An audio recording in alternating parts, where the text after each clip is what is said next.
نحمدہ و نصلی علی رسولہ الکریم۔ سورہ دخان سورہ نمبر 44 ہے۔ آج ہم نے اس کا آغاز کرنا ہے۔ اس سورہ مبارکہ سے پہلے ہم نے سورہ زخرف پڑھی تھی، 43 نمبر سورہ 43۔ یہ دونوں صورتیں جوڑا صورتیں ہیں، جن میں جیسا کہ ان تمام صورتوں میں کہ جو ہم پڑھ رہے ہیں اس گروپ میں، خاص طور پر وہ کہ جن کا آغاز حامیم سے ہوتا ہے، ان میں اللہ تعالیٰ بالخصوص اپنے مخاطبین یعنی ایڈریسیز، بالخصوص مکے کے قریش کے لوگ، ان کو دعوت تو قرآن کی پوری دعوت دی جا رہی ہے، مگر اس گروپ میں توحید، اللہ کے ایک ہونے، ایک ہی عبادت کے لائق ہونے کے تصور کو، جو قرآن کا بنیادی تصور ہے، اس کو یہ ساری صورتیں زوردار طریقے سے پیش کر رہی ہیں۔ صرف اب فرق یہ ہے کہ ایمفسس ڈفرنٹ ہوتا ہے۔ بعض صورتوں میں کسی ایک پہلو کو نمایاں کیا جاتا ہے، تو بعض دوسری صورتوں میں اسی بات کے ایک دوسرے پہلو کو نمایاں کیا جاتا ہے، اور اسی طرح سے پھر یہ صورتیں مل کے جوڑا صورتیں بنتی ہیں۔ زخرف اور دخان یہ دونوں جوڑا صورتیں ہیں، دونوں نے توحید کے مضمون کو بیان کیا، مگر اس میں جو بات آپ کو نظر آئے گی زخرف میں، وہ یہ ہے کہ جو باتیں وہ کیا کرتے تھے اس کو دلائل کے ساتھ واضح کیا گیا، اور ان کے جو اشکالات ہیں، ان کے اندر جو غلط نظریات ہیں، ان کو کلیریفائی کیا گیا۔ جبکہ یہ جو سورہ دخان ہے، اس میں اس بات کا ایمفسس زیادہ ہے کہ ان لوگوں کو خبردار کیا جائے، انہیں یہ بتایا جائے کہ جو کام وہ کر رہے ہیں، یہ کام اگر انہوں نے جاری رکھا تو پھر وہ اللہ کے ہاں پکڑے جائیں گے، اور ان کے لیے اللہ کی طرف سے سخت سزا ہوگی۔ جیسا کہ میں نے گزارش کی کہ وہی توحید کا مضمون ہے، لیکن ایمفسس کا فرق ہے۔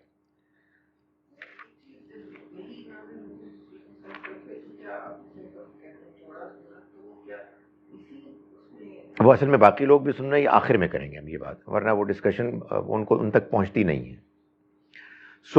یہ جو جوڑوں کا تصور ہے، جو بعد میں ہم ڈسکس بھی کر لیں گے، یہ اصل میں قرآن مجید کے پڑھنے والے کو پڑھنے میں ایک خاص قسم کی انٹرسٹ ڈیولپ کرتا ہے، اور آپ جب ایک خاص سورہ پڑھ رہے ہوتے ہیں، اس کے بعد دوسری سورت پڑھتے ہیں، تو آپ کو یہ محسوس ہوتا ہے کہ دونوں میں جگہ جگہ کچھ ایسی باتیں ہیں کہ جو ایک دوسرے کو ملا کے تصور کو مکمل کرتی ہیں، اور یہ حقیقت ہے کہ بعض اوقات آپ نوٹس نہیں کرتے، لیکن جب ایک سے زیادہ مرتبہ پڑھتے ہیں تو آپ کو احساس ہوتا ہے کہ وہ اچھا بھی یہ سمجھ میں آ رہی ہے بات کہ وہاں ایک بات کہی گئی اور یہاں دوسری بات کہی گئی۔ اب دکھائیں مثال کے طور پر، سورہ دخان کا بھی آغاز ہوتا ہے حامیم سے، یہی سورہ زخرف کا بھی آغاز تھا۔ آپ کہیں گے یہ تو 7 صورتوں کا آغاز ایسے ہی ہے، بالکل ٹھیک ہے۔ 7 صورتیں ہیں جو لگاتار آ رہی ہیں، جو حامیم سے شروع ہوتی ہیں۔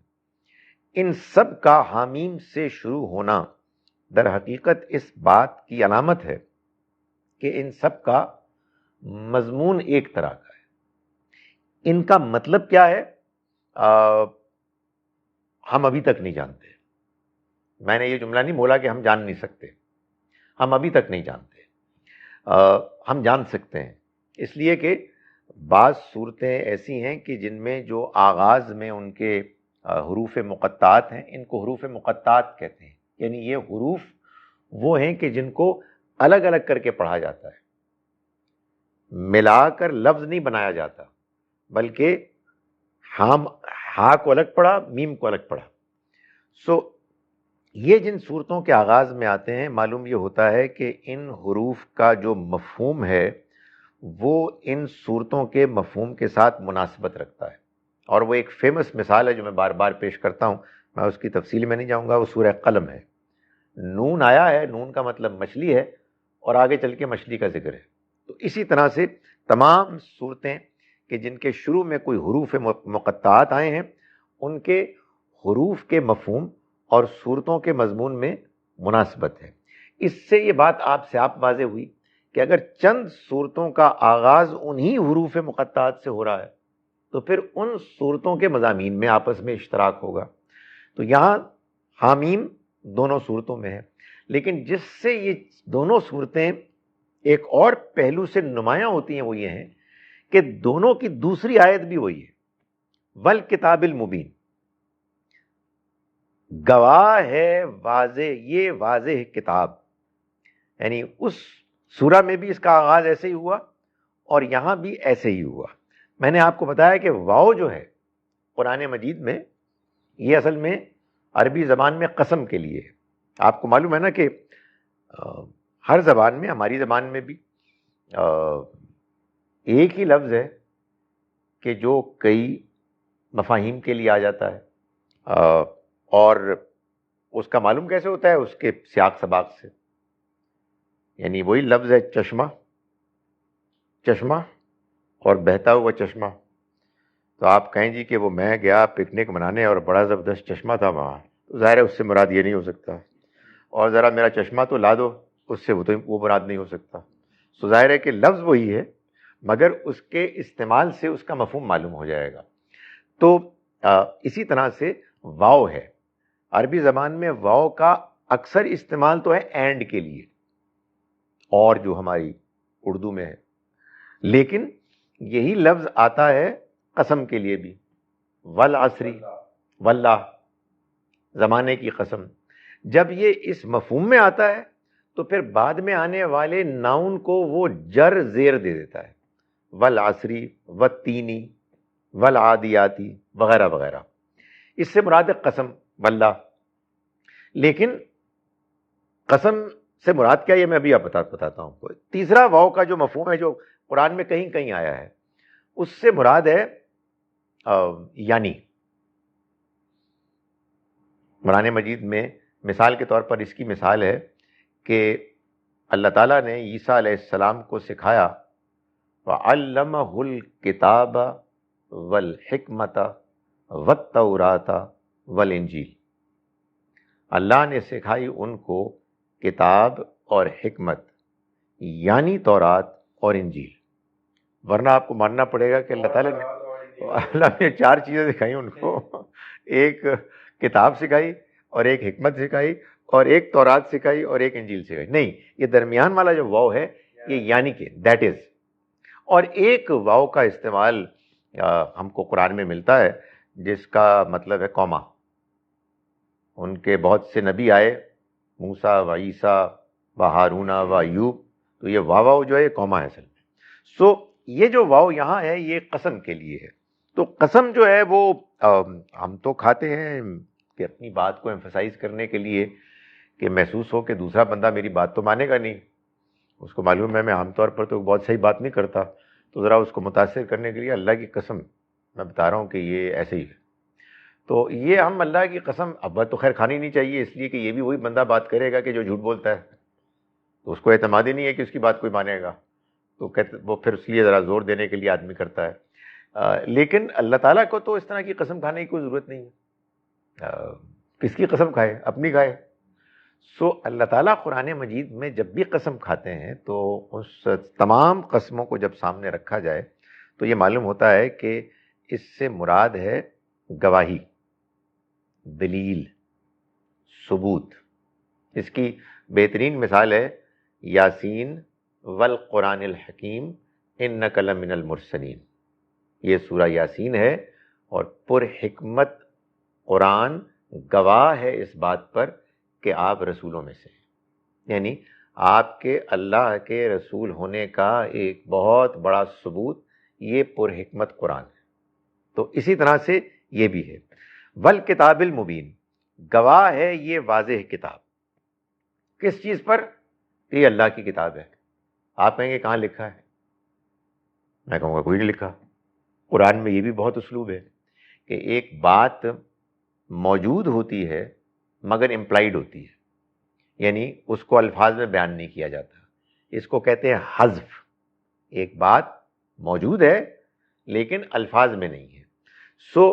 یہ واضح کتاب گواہ ہے اس بات پر کہ یہ اللہ کی طرف سے. اس سے معلوم ہوا کہ قرآن مجید یہ بتا رہا ہے نمبر 1 کہ قرآن مجید واضح ہے. قرآن مجید میں کوئی پیچیدگی نہیں ہے. قرآن سمجھ میں آنے والی کتاب ہے.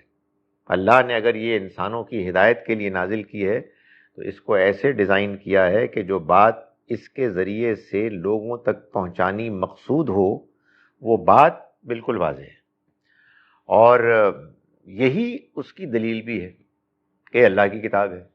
یعنی جب آپ اس کتاب کو پڑھتے ہیں اور اس پہلو سے پڑھتے ہیں کہ یہ اللہ کی طرف سے کیا پیغام پیش کر رہی ہے، تو یہ کتاب آپ کے سامنے اس پیغام کو اس قدر واضح طریقے سے پیش کرتی ہے کہ آدمی کہتا ہے کہ ہو نہ ہو یہ اللہ کی کتاب ہے. یعنی اس نے بتایا کہ ایک اللہ ہے، اس کے علاوہ کوئی الہ معبود نہیں ہے، تو اس نے اس کو ایسے واضح کیا کہ اس کے بعد اس کو پڑھنے کے بعد کسی کے ذہن میں کوئی شبہ ہی نہیں ہو سکتا سوائے ان بے وقوف لوگوں کے کہ جو اپنے آپ کو مسلمان بھی کہتے ہیں اور قرآن پڑھتے ہی نہیں ہیں اور وہ اللہ کے علاوہ اوروں سے مانگتے ہیں. تو اس کا تو کوئی علاج نہیں ہے. آپ نے کتاب پڑھنے سے ہی اپنے آپ کو روک لیا تو پھر ظاہر کتاب تو آپ پر کوئی چیز واضح نہیں کرے گی. یہ کتاب دوسرا پیغام یہ لے کے آئی ہے کہ ایک دن آنے والا ہے کہ جس دن تمام انسان اللہ کے سامنے جواب دہ ہوں گے اور اس جواب دہی میں کوئی سفارش، کوئی دباؤ، کوئی فیورٹزم نہیں ہوگی. دنیا میں جیسے پرفارم کیا ہوگا اس کے مطابق آخرت میں انسان اللہ کے ہاں اکاؤنٹیبل ہوگا. یہ کتاب بہت واضح کرتی ہے. اس کو بھی ظاہر لوگ اس لیے نہیں بہت سارے سمجھتے مسلمان، اس لیے کہ نہ وہ کتاب پڑھتے ہیں اور نہ وہ دین کو سمجھنے میں زیادہ انٹرسٹڈ ہے. ان کو اپنی خواہشات سے زیادہ لگاؤ ہے کہ نبی صلی اللہ علیہ وسلم ہماری سفارش کر دیں گے، ہم تو بہت گناہ گار لوگ ہیں تو ہم جو کچھ بھی کریں گے وہاں ہماری بچت ہو جائے گی. لیکن قرآن نے اس کو بھی بالکل واضح کیا ہے. تیسری چیز جو قرآن نے واضح کی ہے وہ یہ ہے کہ محمد صلی اللہ علیہ وسلم اللہ کے پیغمبر ہیں. قرآن سارے کا سارا یہی بات بتا رہا ہے.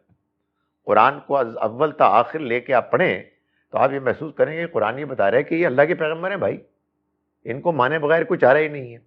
تو قرآن یہ کہہ رہا ہے کہ یہ واضح کتاب اس بات کا ثبوت ہے کہ یہ اللہ کی کتاب ہے اور اس کے لانے والے اللہ کے پیغمبر ہیں. انا انزلناہ فی لیلۃ مبارکہ. اب اس کے بعد مضمون شروع ہوا وہ کہ جو مخاطبین کا ایڈریسز کا ایک ریئیکشن رسپانس تھا، اس پر آپ یوں سمجھیے کہ ایک تبصرہ کیا جا رہا ہے کہ یہ کیا کہتے تھے. یہ کہتے تھے کہ یہ اللہ کی کتاب کیسے ہے، یہ تو معلوم ہوتا ہے اپنی طرف سے انہوں نے گڑھ لی ہے، ادھر ادھر سے نعوذ باللہ دیکھ لی ہے، کسی نے کچھ سجھا دیا، کسی نے کچھ بتا دیا. وہ یہ کیوں کرتے تھے؟ وہ یہ اس لیے کرتے تھے کہ وہ اس کو سیریسلی نہیں لیتے تھے، وہ اس کی قدر نہیں کرتے تھے. تو اللہ نے فرمایا کہ ہم نے نازل کیا اس کو ایک مبارک رات میں، یعنی قدر کی رات میں، لیلۃ القدر میں.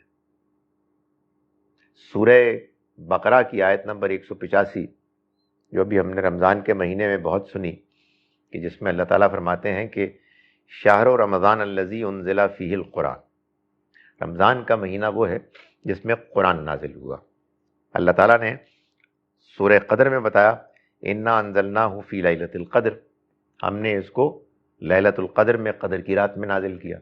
تو معلوم یہ ہوا کہ قدر کی رات جو ہے وہ رمضان میں ہے، اسی وجہ سے رمضان کو یہ حیثیت حاصل ہوئی.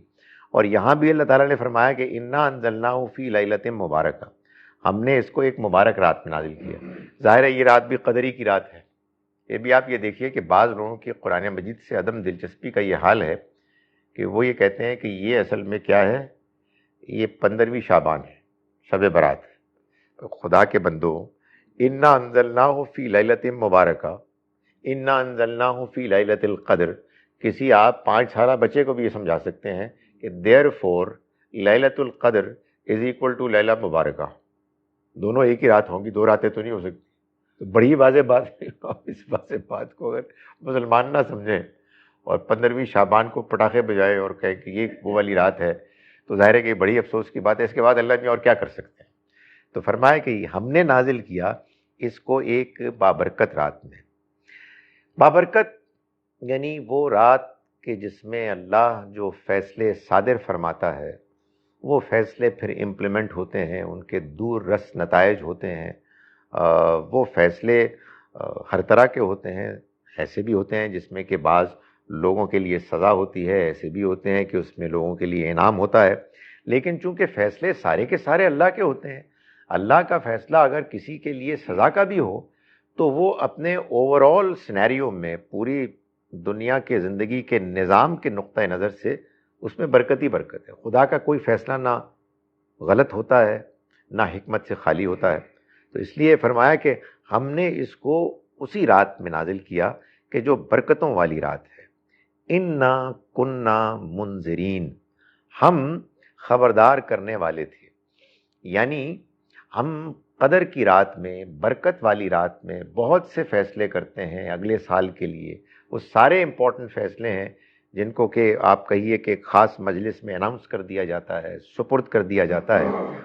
انہی فیصلوں میں سے ایک اہم فیصلہ یہ بھی تھا کہ ہم نے خبردار کرنا ہے. یعنی ہم کو اب بندوں کو خبردار کرنے کے لیے اپنے ایک پیغمبر کو بھیجنا ہے. چنانچہ یہ ہم نے فیصلہ بھی اسی رات میں کیا جس رات میں ہمارے ہاں اور دوسرے اہم ترین فیصلے ہوتے ہیں. یہ بات بتا کے اصل میں جس بات پر ایمفسائز کیا گیا ہے وہ یہ ہے کہ اس قرآن کو کوئی معمولی چیز نہ سمجھو. ہمارے پیغمبر کے آنے کو کوئی معمولی واقعہ نہ سمجھو. اس کائنات میں جو اہم ترین فیصلے ہوتے ہیں جس رات کو، اسی رات کو ہم نے یہ فیصلہ بھی کیا ہے. ہم نے اس رات میں اس کو نازل کیا. یہ ضروری نہیں ہے کہ پورے کے پورے قرآن کو نازل کیا. اگر قرآن مجید کے نزول کا آغاز اس رات میں ہو گیا اور قرآن مجید کے نزول کا فیصلہ اس رات میں ہو گیا، فیصلہ کرنے کے بعد پہلی وحی اس رات میں نازل کر دی، تو یہ بات ان الفاظ میں پوری ہو گئی. اس لیے کہ ظاہر ہے کہ یہ ہم جانتے ہیں کہ قرآن نازل تو ہوا گریجولی، تھوڑا تھوڑا کر کے، اس کو کہتے ہیں جستا جستا، نجمن نجمن، یہ بھی ایک نام لفظ ہے اس کے لیے. یہ قرآن مجید آیا تو گریجولی ہے، لیکن آغاز اس کا لیلۃ القدر سے ہوا یا لیلہ مبارکہ سے ہوا. اور کیوں ہوا؟ اس لیے کہ اللہ نے جو اپنی اس دنیا کے بارے میں اسکیم بنائی ہے، وہ اسکیم تو بہرحال اٹل ہے کہ یہ دنیا ختم ہوگی، اس کے بعد نئی دنیا شروع ہوگی.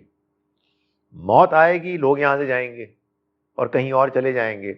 تو یہ اسکیم تو پہلے سے تھی. ہم نے یہ پلان کیا کہ ہم دنیا والوں کو خبردار کریں، اور یہ پلان کیا کہ جس قوم کے ذریعے سے خبردار کریں، اس قوم کے لیے تو اس کا نمونہ دنیا ہی میں دکھا دیا جائے. یعنی وہ چیز کہ جو بقیہ دنیا والوں کے لیے قیامت کے بعد ہوگی، ان کو ان لوگوں کے لیے تو اسی دنیا میں اسی موقع پر برپا کر دیا جائے. یہ ہم نے فیصلہ کر دیا. بھائی خدا بادشاہ ہے، وہ جو چاہے کرے. اس نے اپنے بندوں کو اپنی اسکیم سے آگاہ کرنے کے لیے یہ طریقہ اختیار کیا کہ اس نے اپنے بعض ان بندوں کا انتخاب کیا جن کو رسول کہتے ہیں. انہیں بعض قوموں کے پاس بھیجا جو ان کی اپنی قومیں تھیں. انہوں نے ان کو اللہ کا پیغام، پورا پیغام پیش کیا جو ساری دنیا والوں کے لیے ہے. لیکن ان کو یہ بتایا کہ اس پیغام کا جو بڑا نتیجہ نکلنے والا ہے، جس کے لیے اصل میں ہم تمہارے پاس خبردار کرنے کے لیے آئے ہیں اور تمہارے ذریعے سے پوری دنیا والوں کو خبردار کرنے کے لیے آئے ہیں، تمہارے ساتھ معاملہ یہ ہونے والا ہے کہ جو تمام دنیا والوں کے ساتھ قیامت کے روز ہوگا، تمہارے ساتھ وہ یہی ہو جائے گا، اسی دنیا میں ہو جائے گا. اور وہ تو دنیا والوں کے ساتھ ذرا سلو موشن میں ہوگا، تمہارا فاسٹ موشن ہو جائے گا، تمہارا ادھر ہی ہو جائے گا. تو اس کو اللہ تعالیٰ نے فرمایا کہ ہم انا کننا منذرین، ہم خبردار کرنے والے تھے. یعنی ہم نے یہ طے کیا تھا کہ ہم نے خبردار کرنا ہے. اور یہ اہم ترین فیصلہ ہم نے لیلۃ القدر، لیلہ مبارکہ میں کیا. فیہا یفرق کل امر حکیم، اس رات میں تمام حکمت والے معاملات الگ الگ کیے جاتے ہیں، یعنی تقسیم کیے جاتے ہیں. اس میں طے کیا جاتا ہے کہ یہ بھی معاملہ ہوگا اور یہ بھی معاملہ ہوگا، اور اس معاملے کے لیے پھر جو ذمہ داریاں ہیں وہ بھی سپرد کی جاتی ہیں، جو ضرورتیں ہیں وہ بھی مہیا کی جاتی ہیں، وغیرہ وغیرہ. فیہا یفرقو، اس میں الگ الگ کر دیے جاتے ہیں، تقسیم کر دیے جاتے ہیں. کل امر حکیم، حکمت کے تمام معاملات.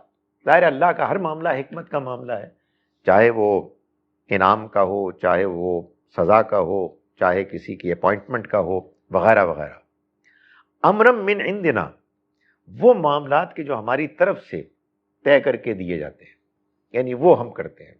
مطلب یہ ہے کہ دنیا میں تو بہت سے کام وہ بھی ہوتے ہیں نا جو بس ہوتے ہیں، یعنی اس لیے ہوتے ہیں کہ اللہ نے دنیا میں لوگوں کو آزادی دی ہے تو آزادی سے جو چاہے کریں.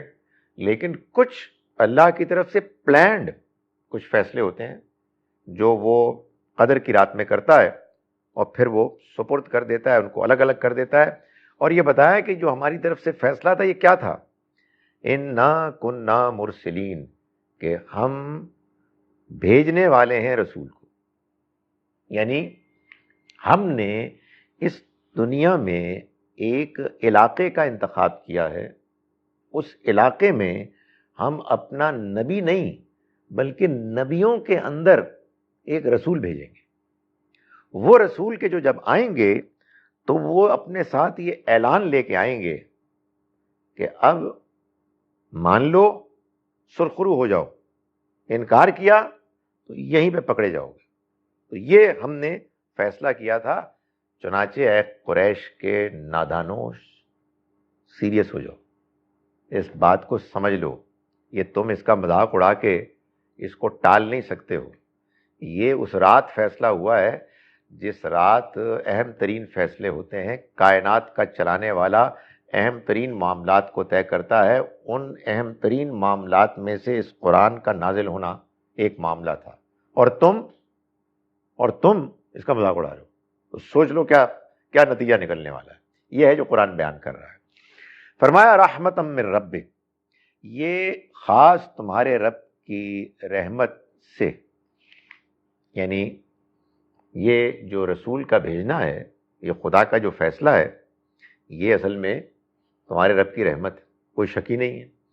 یعنی یہ بات کہ اللہ اپنے بندوں کے لیے، دنیا والوں کے لیے اپنی اسکیم کو بیان کر رہا ہے، اس کو پیش کر رہا ہے دنیا والوں کے سامنے، اس کے لیے اہتمام کر رہا ہے، یہ اس کی بے پناہ رحمت ہے، تو اس کی مہربانی ہے کہ وہ لوگوں کو یہ بتائے کہ دنیا صرف یہی دنیا نہیں ہے.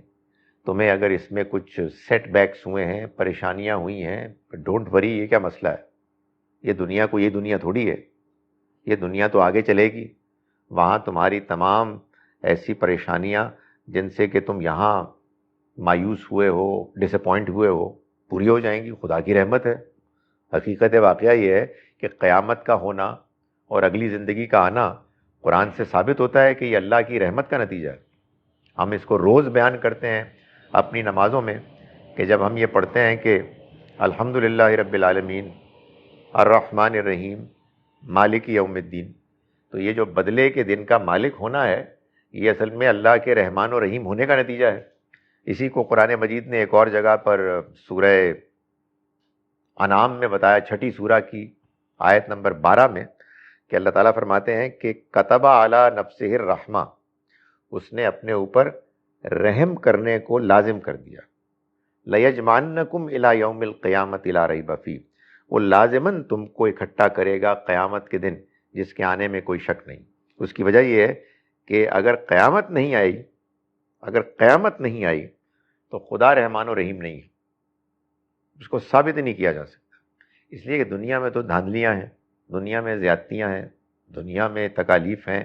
اور اس لیے نہیں کہ زلزلے آتے ہیں، اس لیے نہیں کہ سیلاب آتے ہیں، اس لیے کہ لوگ زیادتیاں کرتے ہیں، دوسروں کے ساتھ جان بوجھ کر کرتے ہیں. موقع ملنے کے باوجود وہ نہ پچھتاتے ہیں، نہ معافی مانگتے ہیں، نہ اصلاح کرتے ہیں، اور کیے چلے جاتے ہیں. تو اگر اللہ میاں کو رحمان و رحیم ہیں اور کچھ بھی نہیں ہونے والا تو وہ کیا رحمان و رحیم؟ اس لیے اللہ تعالیٰ یہ فرماتے ہیں کہ یہ جتنے میری طرف سے فیصلے ہیں، ان فیصلوں کا اعلان ہے، ان کا اعلان کے لیے ہمارے پیغمبر کا بھیجنا ہے، کتاب کا بھیجنا ہے، رحمت من ربک، یہ تمہارے رب کی طرف سے رحمت کے نتیجے میں ہوگا۔ آپ کہیں گے کہ قیامت کا دن تو بڑا ہی خوفناک ہوگا، تو یہ رحمت کہاں سے ہوئی؟ بھائی خوفناک ان لوگوں کے لیے ہوگا جو خوفناک لوگ ہیں، جنہوں نے خوفناک کام کیے ہیں، جنہوں نے دنیا میں دھاندلیاں مچائی ہیں، تو ان کے لیے تو وہ دن خوفناک ہونا چاہیے، اس لیے کہ اگر وہ دن نہیں آئے گا تو ان کو پکڑا کیسے جائے گا اور ان کو کیسے کیفر کردار پر پہنچایا جائے گا؟ مگر خدا تعالیٰ کی پوری اسکیم کو اگر سامنے رکھا جائے تو اس اسکیم کے مطابق جو اس کا جو نظر آتا ہے اصل میسج، جو اسپرٹ ہے، جو اس کا رنگ ہے، وہ رحمت ہے، وہ ہولناکی نہیں ہے، وہ اللہ کی مہربانی ہے جس میں کہ اس کا وہ غضب جلال ظہور میں آئے گا ان لوگوں کے خلاف کہ جنہوں نے اس دنیا میں اللہ کی دی ہوئی آزادی کو غلط استعمال کر کے فرشتوں کے اس اندیشے کو صحیح ثابت کیا جو انہوں نے کہا تھا، اور شیطان کے اس اعلان کے مطابق وہ اس کے راستے سے بھٹک گئے۔ تو فرمایا کہ یہ تمہارے رب کی طرف سے رحمت کے نتیجے میں یہ سارا فیصلہ اور اس کے سنانے کا اہتمام ہوگا۔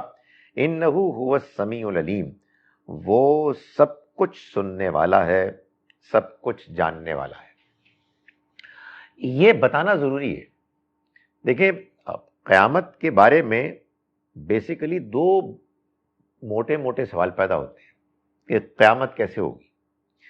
پہلا سوال یہ پیدا ہوتا ہے کہ کیسے ہوگی، فزیکلی کیسے ہوگی، بندے مر جائیں گے، ختم ہو جائیں گے تو کیسے ہوگی؟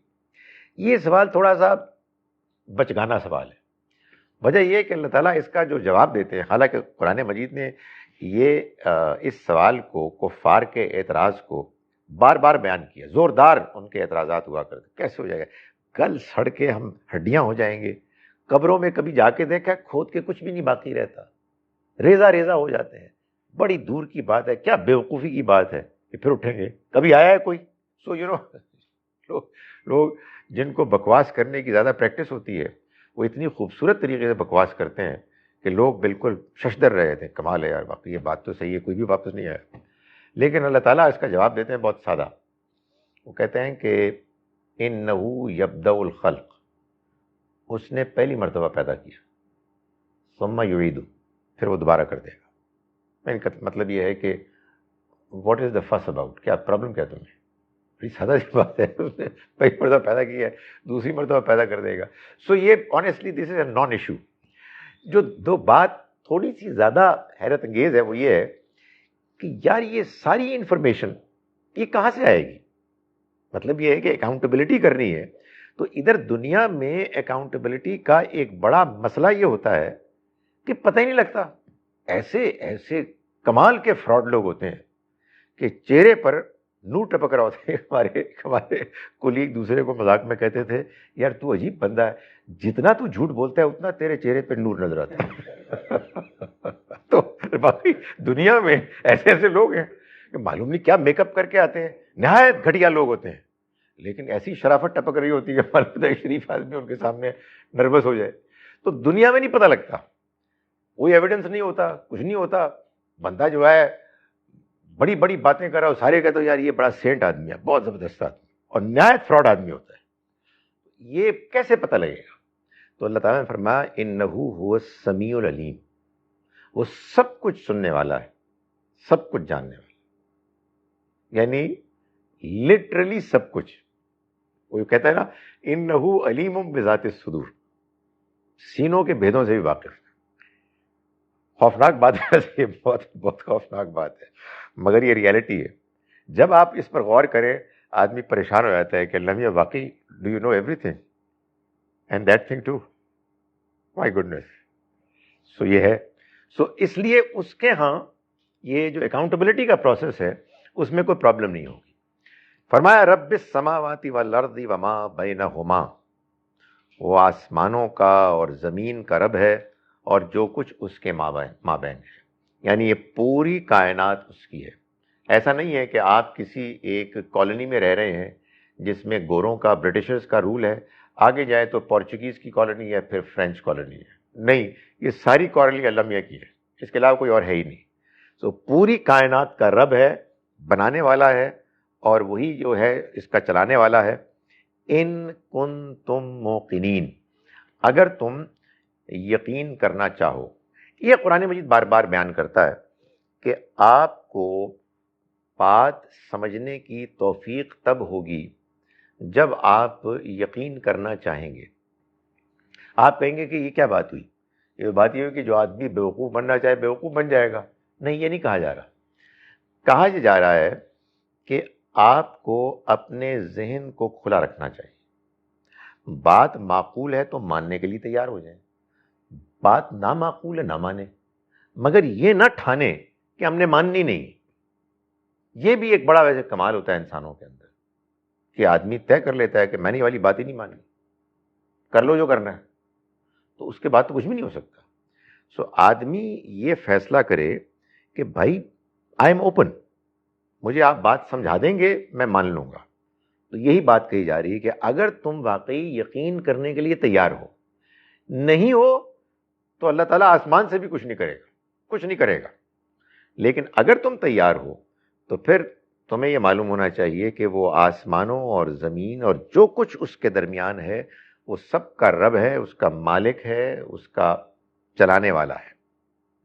لا الہ الا ہو، نہیں ہے کوئی معبود سوائے اس کے، یحیی و یمیت، وہی زندگی دینے والا ہے، وہی موت دینے والا ہے۔ میں گزارش کی تھی نا، اصل میں یہ توحید کی صورتیں ہیں، تو یہی توحید ہے، سب کچھ اس کا ہے، وہی ہے جس نے بنایا، وہی ہے جو چلا رہا ہے۔ اور میرے اور آپ سے متعلق کیا دو ہی امپورٹنٹ چیزیں ہیں نا، کھانا پینا بھی اسی کی طرف سے، وہی رب ہے، اور دوسرا ادھر سے ہی آیا ہے، اسی نے پیدا کیا ہے، اور موت بھی وہی دے گا، تو سارا کچھ تو اسی کا ہے۔ فرمایا کہ ربکم و رب آبائکم، تمہارا بھی رب ہے اور تمہارے آباء و اجداد، کون؟ الاولین، جو گزر چکے، سب کا رب وہی ہے۔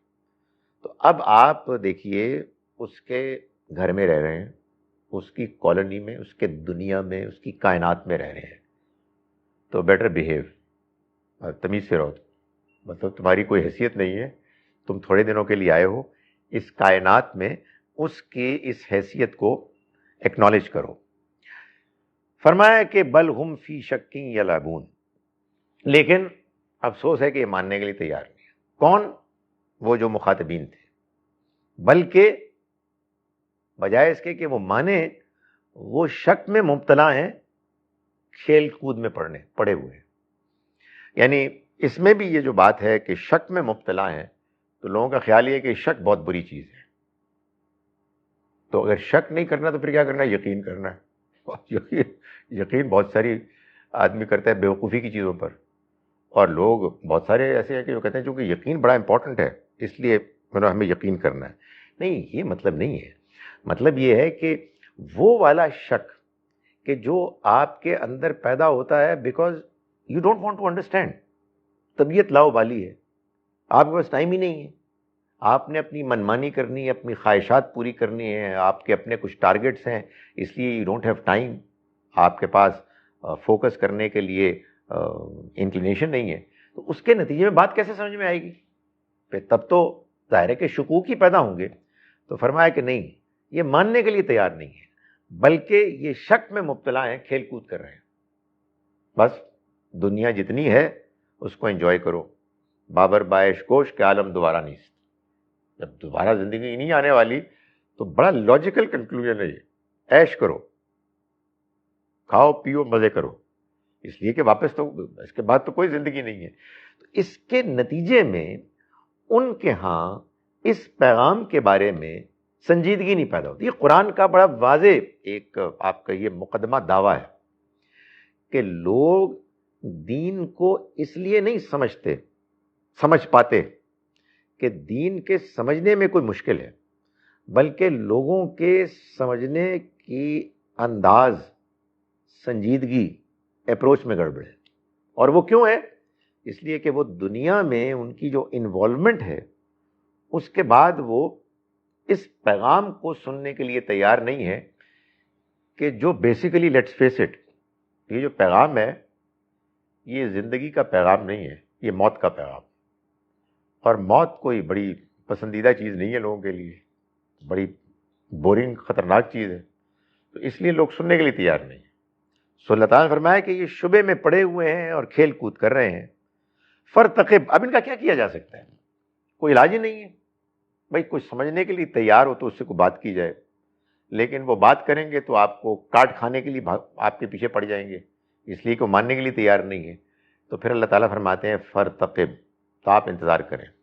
یعنی یہ ظاہر بات ہو رہی ہے ان لوگوں کے لیے، مکے والوں کے لیے، اس قوم کے لیے کہ جن کے پاس اللہ کے پیغمبر بھیجے گئے، اللہ کے رسول صلی اللہ علیہ وسلم بھیجے گئے، جن کے بارے میں یہ طے تھا کہ یہ چونکہ وہ قوم ہے کہ جن کا انتخاب کیا گیا ہے، ان کو پیغام پہنچایا جائے گا، اور اگر یہ ماننے سے انکار کر دیں گے تو ایک مدت کے گزر جانے کے بعد ان پر اللہ کا عذاب آ جائے گا.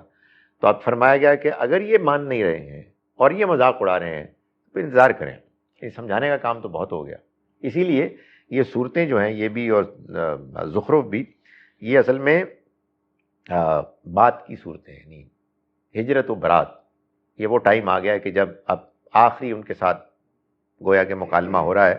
فرمایا انتظار کریں، یوم تأتی السماء بدخان مبین، آپ انتظار کرو جب آسمان صرف دھوئیں کے ساتھ نمودار ہوگا، یعنی ایسا دھواں جو بالکل صاف دھواں ہوگا. یہ کیا چیز ہے؟ یہ اصل میں جب طوفان آتا ہے وہ کہ جس میں حاسب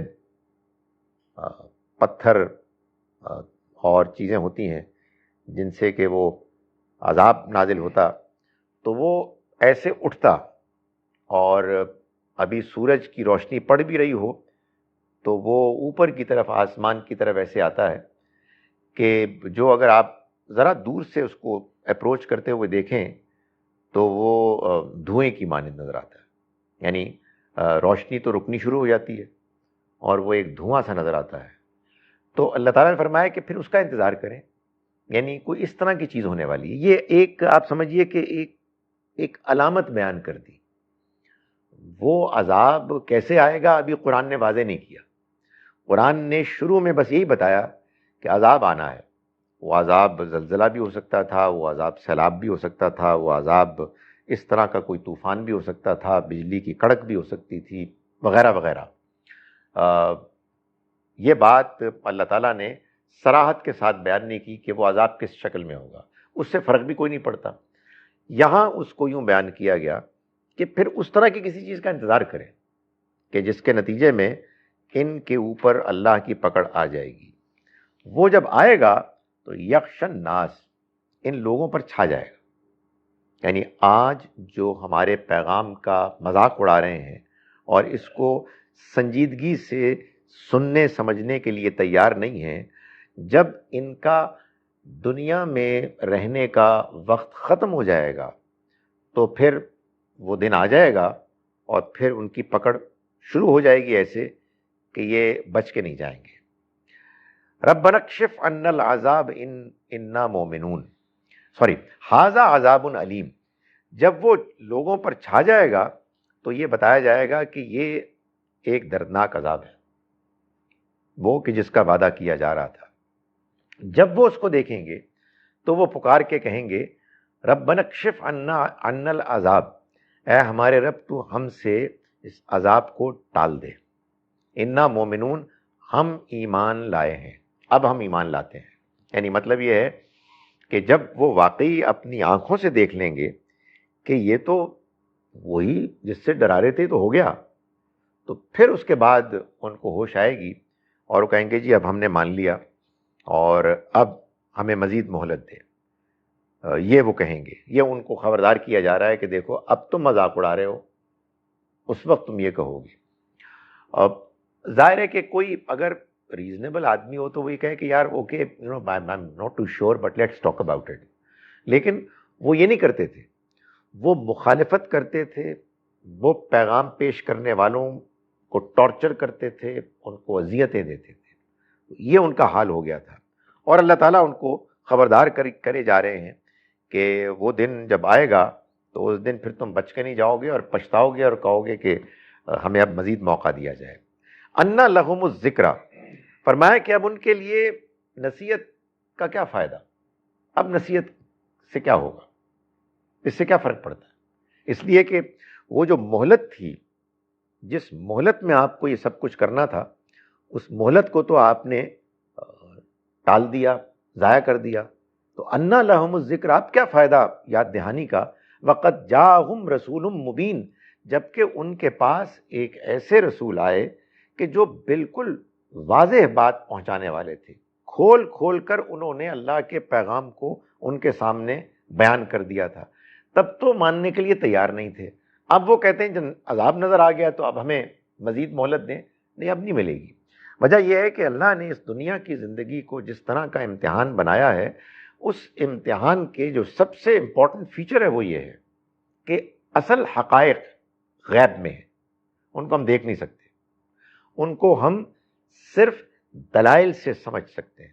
اللہ کے پیغام میں جیسے اس کو بیان کیا گیا ہے اس سے ہم سمجھ سکتے ہیں. وہ اگر نظر آ گیا تو پھر امتحان ختم ہو گیا، اس لیے کہ پھر تو اس کا کوئی فائدہ نہیں.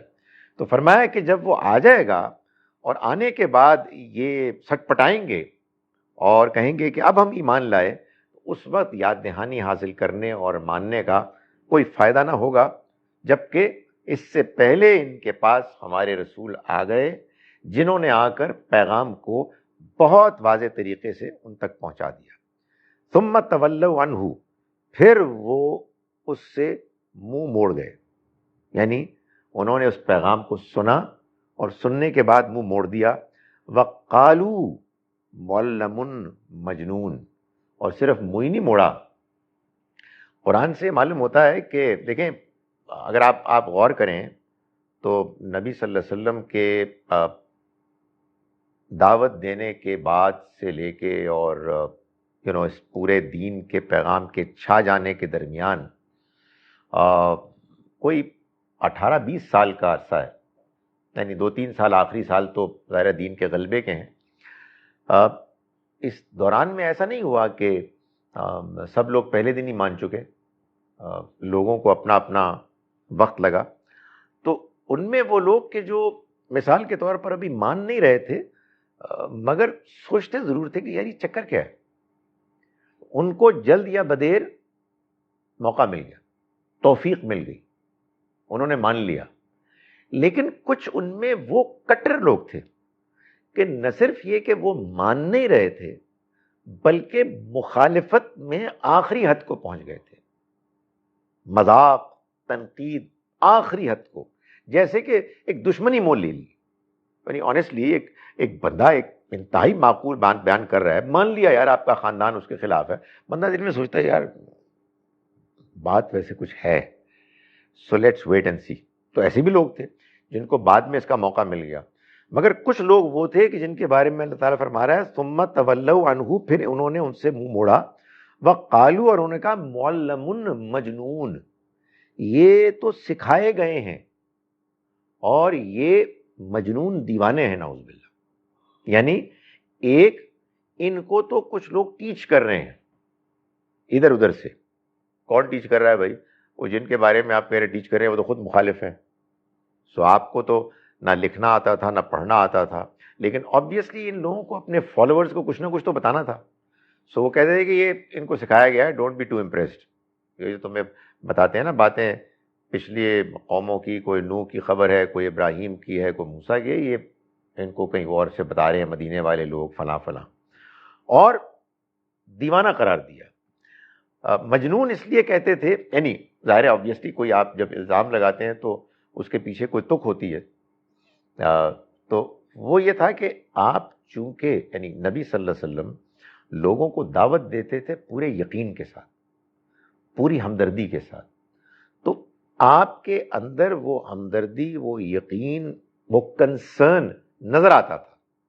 ایک طرف لوگ ہیں جو مذاق اڑا رہے ہیں، اور دوسری طرف آپ لوگوں کے پاس جا رہے ہیں، بار بار جا رہے ہیں، ان کو متوجہ کر رہے ہیں، تو یہ غنڈے آپ کے بارے میں یہ الزام لگاتے ہیں کہ دیکھو یار یہ تو لگتا ہے کہ ان کے اوپر تو ایک چیز سوار ہے اور ایک ہی چیز کو بار بار ریپیٹ کر رہے ہیں. سو انہوں نے ایک واضح پیغام کو جاننے کے باوجود ان سے منہ موڑا اور کہا کہ یہ تو سکھائے گئے ہیں اور یہ تو دیوانے ہیں. انا کاشف العذاب قلیلا، ہم کچھ دیر کے لیے ان سے عذاب ہٹا بھی اگر دیں، انکم عائدون، تو تم پھر دوبارہ وہی کرو گے. یعنی مطلب یہ ہے کہ یہ جو تم کہہ رہے ہو کہ اب ہم ایمان لے آئے ہیں تو اس کے بعد ہوگا کچھ بھی نہیں. اس لیے کہ قرآن سے یہ معلوم ہوتا ہے کہ انسان واقعتاً حقیقت میں ایمان لاتا ہے جب اس کا رویہ ٹھیک ہوتا ہے، جب وہ ماننے کے لیے تیار ہوتا ہے، جب وہ اس بات کا اقرار کر لیتا ہے کہ مجھے اب اس بات کو سمجھنے میں کوئی رکاوٹ نہیں ہے کہ یہ زندگی ایک آزمائش ہے اور اگلی زندگی میں حساب کتاب ہونا ہے. وہ اس کو مان کر اپنے رویے کو ٹھیک کرتا ہے تو اس کو اللہ توفیق دیتا ہے. یہ توفیق ملتی ہے اس کی حق پسندی کی وجہ سے، اس کے اوپن مائنڈڈ ہونے کی وجہ سے، اس کے اندر اس شرافت اور نیکی کی وجہ سے کہ جو شرافت اور نیکی اللہ نے ہر انسان کے اندر پیدائشی طور پر رکھی ہوئی ہے. یعنی ہر انسان ایک پاکیزہ پاک صاف فطرت لے کے آیا ہے. یہ جو لوگ فراڈ ہو جاتے ہیں، غنڈے بن جاتے ہیں، بدماش بن جاتے ہیں، یہ اس لیے نہیں بنتے کہ ان کو پیدائشی طور پر ان کی سرشت میں یہ برائیاں ملی تھی. نہیں، وہ پیدائشی طور پر اپنے اندر وہ فطرت لے کے آئے تھے کہ جس فطرت کو بعد میں انہوں نے بگاڑا. اس وجہ سے قرآن کہتا ہے کہ انہوں نے اپنے اوپر ظلم کیا. تو اللہ تعالیٰ یہ فرما رہے ہیں کہ یہ جو لوگ ہیں ان کو اگر فرض کرو کہ یہ ڈر گئے اس وقت اور اس وجہ سے انہوں نے کہا جی ہم نے مان لیا، تو ہم یہ کہتے ہیں اوکے مان لیا تم نے، جاؤ ذرا پھر. وہ جائیں گے پھر وہی کچھ کریں. اس لیے کہ جب جائیں گے دوبارہ تو دوبارہ وہی سچویشن آ جائے گی. کوئی عذاب نہیں، کوئی فرشتے نہیں، کوئی موت کے بعد کی زندگی نہیں، وہی مزے مزے کی چیزیں. اس کے بعد پھر بھی کچھ کریں گے تو کچھ نہیں ہو سکتا. اس لیے کہ بندہ اگر اپنے آپ کو ٹھیک کرنے کے لیے تیار نہیں ہے تو اس کو کتنے ہی موقع کیوں نہ مل جائیں وہ ان کو اویل نہیں کرے گا. وہ ایک اندر کی سٹرگل ہے اپنے آپ کو ٹھیک کرنے کی، اپنے اندر سے فائٹ کرنا ہے. وہ اگر آدمی تیار نہیں ہے تو پھر حالات کے بدلنے سے، نئے موقع ملنے سے کچھ بھی نہیں ہو سکتا. فرمائے انکم عائدون، تم دوبارہ وہی کچھ کرو گے. یوم بطشۃ الکبریٰ، نبطش البطشۃ الکبریٰ، جس دن ہم پکڑیں گے ان کو ایک بڑی پکڑ کے ساتھ. یعنی بطشہ کہتے ہیں پکڑنا، ان بطش ربک لشدید. تو فرمایا کہ یوم نبطش البطشۃ الکبریٰ، جس دن ہم ان کو ایک بڑی پکڑ سے کے ذریعے سے ان کی پکڑ کریں گے. انا منتقمون، وہ دن ہوگا کہ جب ہم بدلہ لیں گے. بدلہ لیں گے یعنی مطلب یہ ہے کہ انہوں نے دنیا کی زندگی میں جو ان کو ملی آزادی، اور اس آزادی میں انہوں نے ہماری مخالفت کی، ہمارے پیغام کی مخالفت کی، ہماری دی ہوئی فطرت کو انہوں نے بگاڑا، ہمارے اچھے لوگوں کی مخالفت کی، ہمارے پیغمبر کو ستانے کی کوشش کی. تو یہ سب انہوں نے ہمارے ساتھ زیادتیاں کی. یعنی اللہ تعالیٰ فرما رہے ہیں ہم نے جو کچھ ان کو امکانات پرووائڈ کیے، یہ اس کی انہوں نے مخالفت کی. تو اب ہم ان کو پکڑیں گے اور ان سے بدلہ لیں گے. میں ان آیات کا ترجمہ ایک مرتبہ پھر کر رہا ہوں. ہم نے سورہ دخان کا آج آغاز کیا. بسم اللہ الرحمن الرحیم. یہ سورہ نمبر 44 ہے. حامیم، یہ سورہ حامیم ہے. والکتاب المبین، یہ واضح کر دینے والی کتاب، گواہ ہے اس بات پر کہ یہ اللہ کی کتاب ہے. انا انزلناہ فی لیلۃ مبارکہ، ہم نے اس کو ایک برکت والی رات میں نازل کیا. انا کننا منذرین، ہم خبردار کرنے والے تھے، یعنی ہم نے یہ فیصلہ کیا تھا کہ ہم خبردار کریں گے. فیہا، اس رات میں، یفرق کل امر حکیم، معاملات طے کیے جاتے ہیں تمام حکمت کے. امرم من عندنا، یعنی وہ معاملات کے جو خاص ہماری طرف سے ہوتے ہیں، ہم ان کو طے کر کے تقسیم کرتے ہیں. انا کننا مرسلین، اور ہم رسول بھیجنے والے تھے، یعنی ایک اہم فیصلہ اس میں ہم نے یہ بھی کیا تھا. رحمتم من ربک، یہ تمہارے رب کی طرف سے رحمت کا ایک ظہور تھا. انہ هو السمیع العلیم، وہ سب کچھ سننے والا ہے، سب کچھ جاننے والا ہے. رب السماوات والارض وما بینہما، وہ آسمانوں کا اور زمین کا اور جو کچھ اس کے درمیان ہے سب کا رب ہے. ان کنتم موقنین، اگر تم یقین کرنے کے لیے تیار ہو. لا الہ الا ہو، نہیں ہے کوئی الہ معبود عبادت کے لائق سوائے اس کے. یحیی و یمیت، وہ زندگی دیتا ہے اور وہی موت دیتا ہے. ربکم و رب آبائکم الاولین، وہ تمہارا بھی رب ہے اور تمہارے پہلے آباء و اجداد کا بھی رب ہے جو گزر چکے. بل ہم فی شک یلعبون، لیکن ان کا کوئی ماننے کا ارادہ نہیں ہے، بلکہ یہ تو شکوک میں مبتلا ہیں، کھیل کود تماشا کر رہے ہیں. تو اب کیا ہو سکتا ہے؟ فرتقب، آپ انتظار کیجئے پیغمبر. یوم تأتی السماء بدخان مبین، انتظار کریں آپ اس دن کا کہ جب آسمان صاف واضح دھوئیں کے ساتھ آئے گا. یخش الناس، جو لوگوں کو گھیر لے گا، چھا جائے گا ان کے اوپر. ھذا عذاب علیم، یہ کہا جائے گا کہ یہ ہے ایک دردناک عذاب. وہ کہیں گے ربنا اکشف عنا العذاب، اے ہمارے رب تو ہم سے اس عذاب کو ٹال دے. انا مومنون، ہم اب مان چکے، ہم ایمان لے آئے، اب ہم ٹھیک ہو جائیں گے. انا لہم الذکر، کیا فائدہ اس کا، کہاں کام آئے گی اب نصیحت. وقد جاءہم، جبکہ آ گئے تھے ان کے پاس رسول مبین، ایک واضح پیغام پہنچانے والے رسول پیغمبر.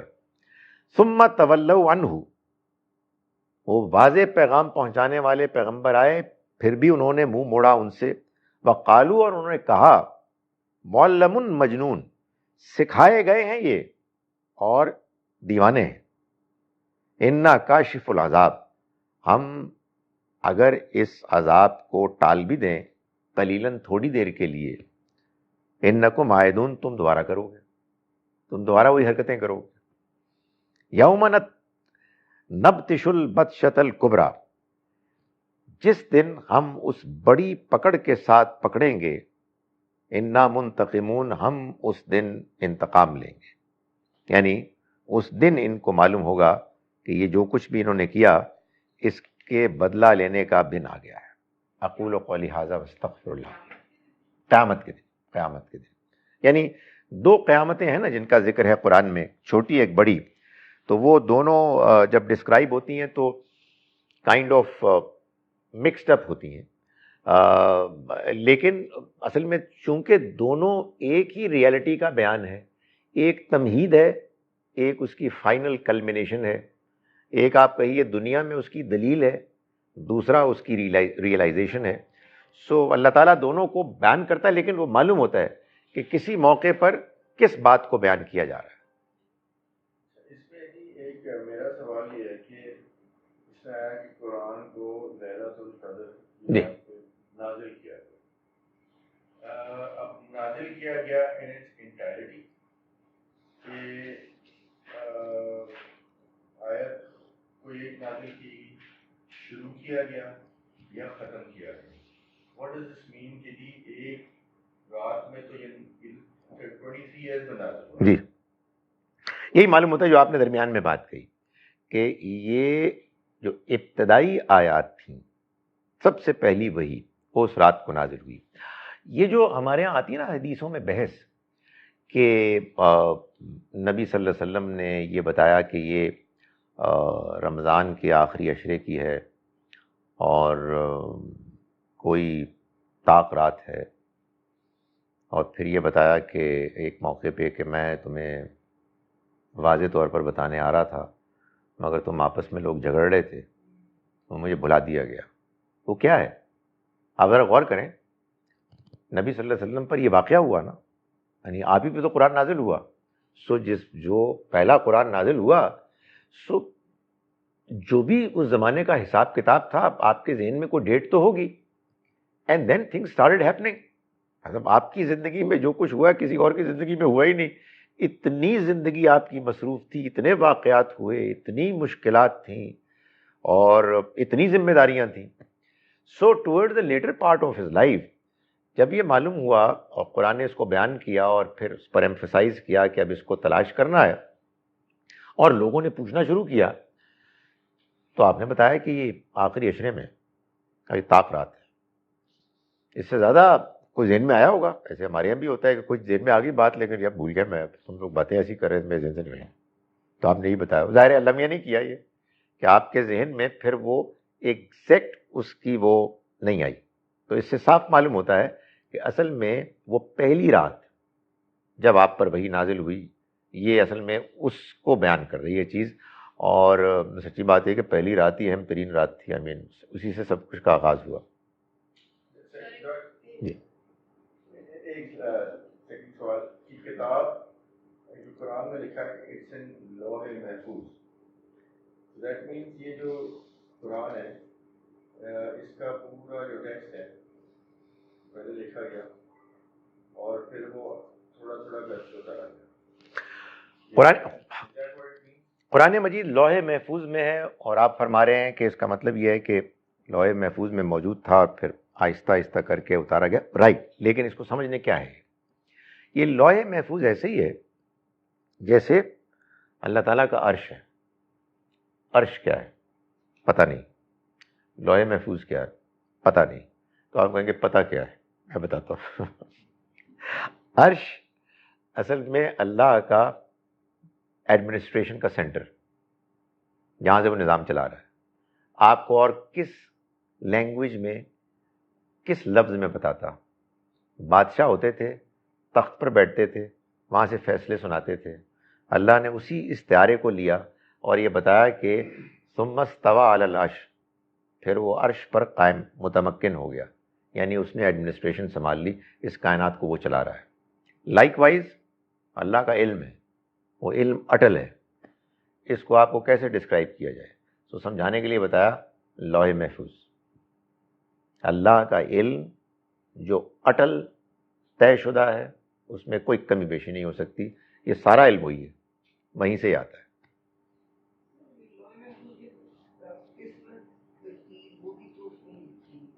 قسمت تقدیر کیا ہوتا ہے؟ جی یقیناً آپ کو اور مجھ کو جس دن مرنا ہے انشاءاللہ وہ لکھا ہوا ہے، اس پہ پہلے سے موجود ہے. تو اللہ تعالیٰ نے چیزیں طے کی ہوئی ہیں، سو تو وہاں ہے. جی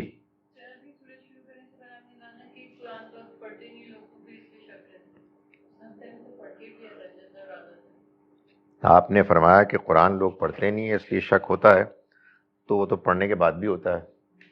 دیکھیے پڑھنے کے بعد شک ہونا چاہیے. وجہ یہ ہے کہ وہ شک ہوگا تو تبھی آپ مزید غور کریں گے اور سٹرگل کریں گے اور اس شک کو اوور کم کریں گے. جو بات میں بتانے کی کوشش کر رہا تھا آج بھی، وہ یہ ہے کہ وہ والا شک جو ہے اس کو کنڈیم نہیں کیا گیا. جس کو کنڈیم کیا گیا ہے وہ ہے فی شکن یلعبون، کھیت کود کر رہے ہیں.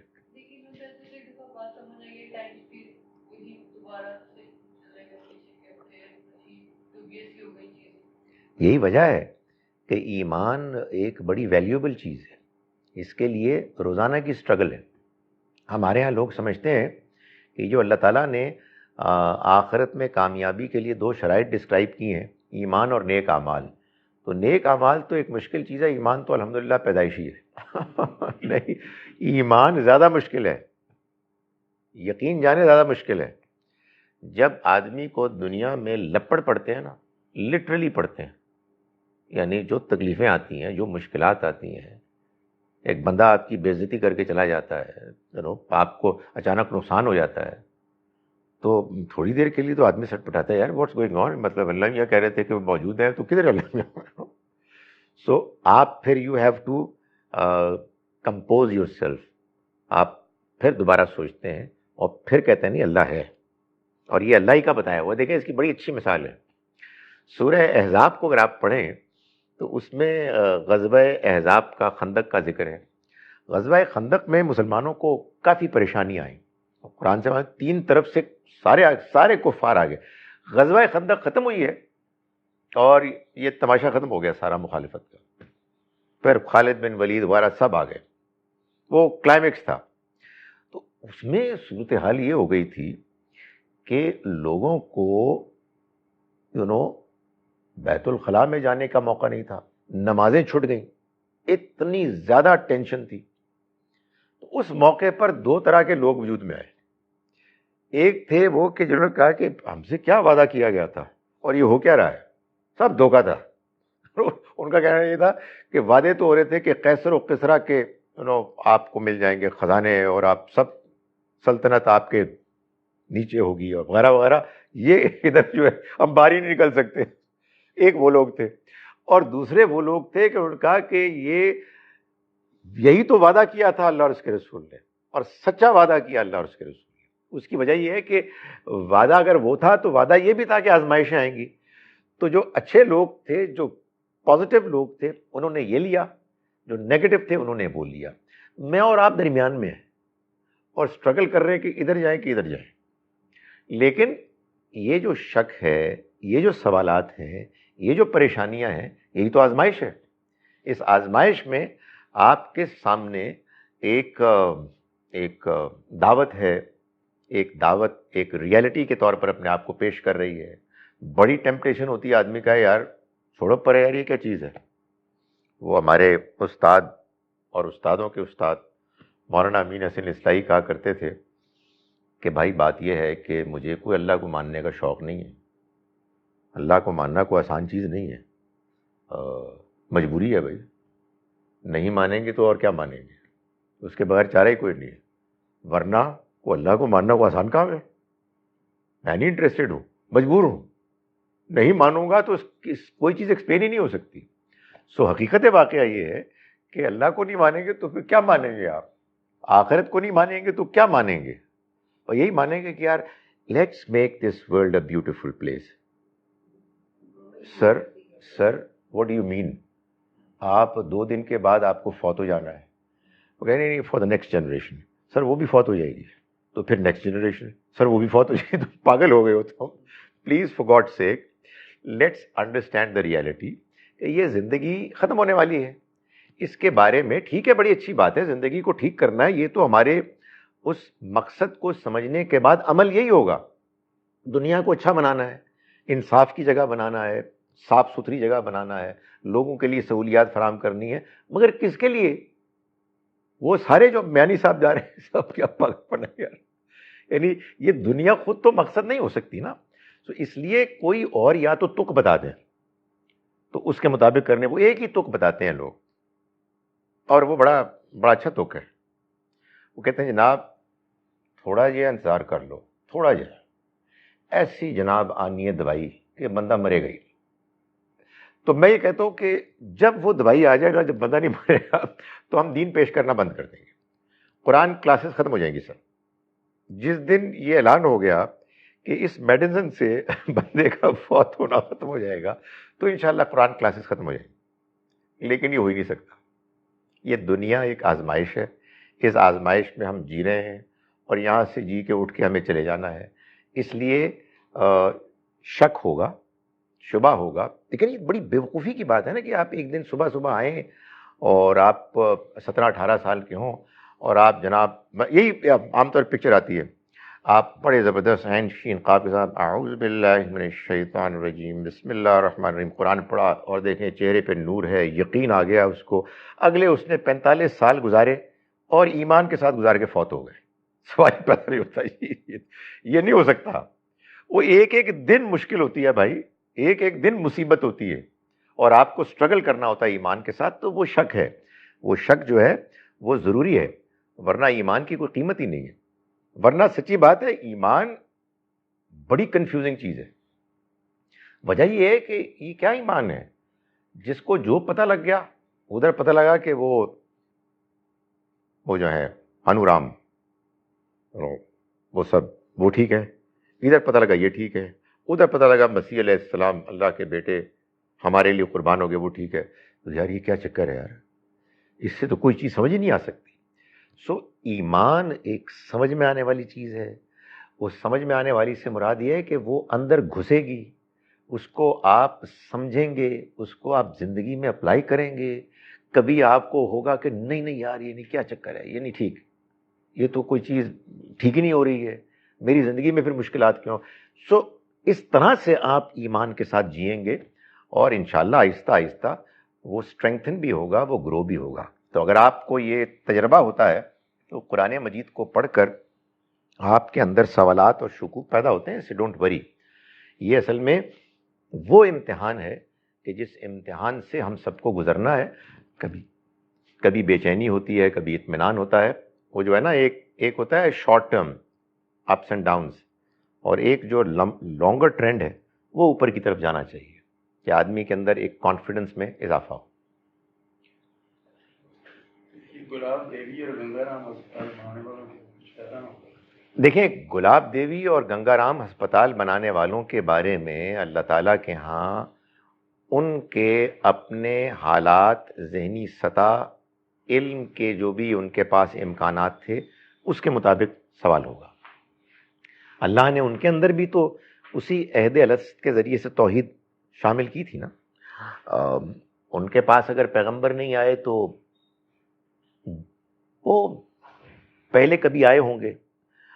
اس کی بنیاد پر ان کے ہاں ایک ہوگا لیول انڈرسٹینڈنگ کا جس کو اللہ حق کہتا ہے، اس کی بنیاد پر وہ جواب دہ ہوں گے. خدا تعالیٰ ان کی جواب دہی میں ان کے ساتھ کوئی زیادتی نہیں کرے گا، کوئی زیادتی نہیں کرے گا. یہ جو آپ نے سوال پوچھا ہے اس کے پیچھے اصل میں ایک ہماری ایمان نہیں ہے. میں بولا کیا مسئلہ کیا. ایمان ایک اور چیز ہے. اصل میں جس وجہ سے لوگ کہتے ہیں کہ بعض لوگوں کی نیکیاں ضائع ہو جائیں گی، وہ ضائع ہوں گی بعض ایسے گھنونے جرائم کرنے کی وجہ سے جن جرائم کرنے کے بعد نیکیاں کھوکھلی ہو جاتی ہیں. ان جرائم میں سے ایک بہت بڑا جرم ہے کفر.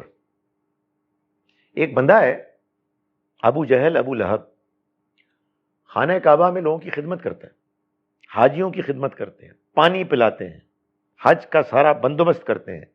اللہ کے پیغمبر آئے، انہوں نے انکار کر دیا. اب یہ انکار ایسے ہی نہیں کیا اتفاق سے، وہ ان کی خدمت وغیرہ ریاکاری تھی. یہ جو اصل ٹیسٹ آیا نیکی کا، فیل ہو گئے، تو انہوں نے اس کا انکار کر دیا. قرآن یہ کہتا ہے کہ انسان بعض اوقات بعض بڑے بڑے جرائم کرتے ہیں جس کے نتیجے میں ان کی ظاہری نیکیاں کھوکھلی ہو جاتی ہیں.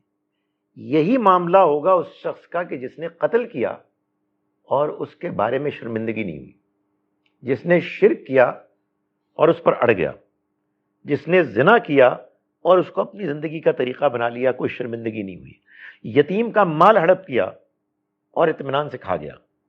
جتنی مرضی نمازیں پڑھے، جتنا مرضی کہ میں ایمان لایا، جتنی مرضی روزانہ وہ کلمے پڑھ لے.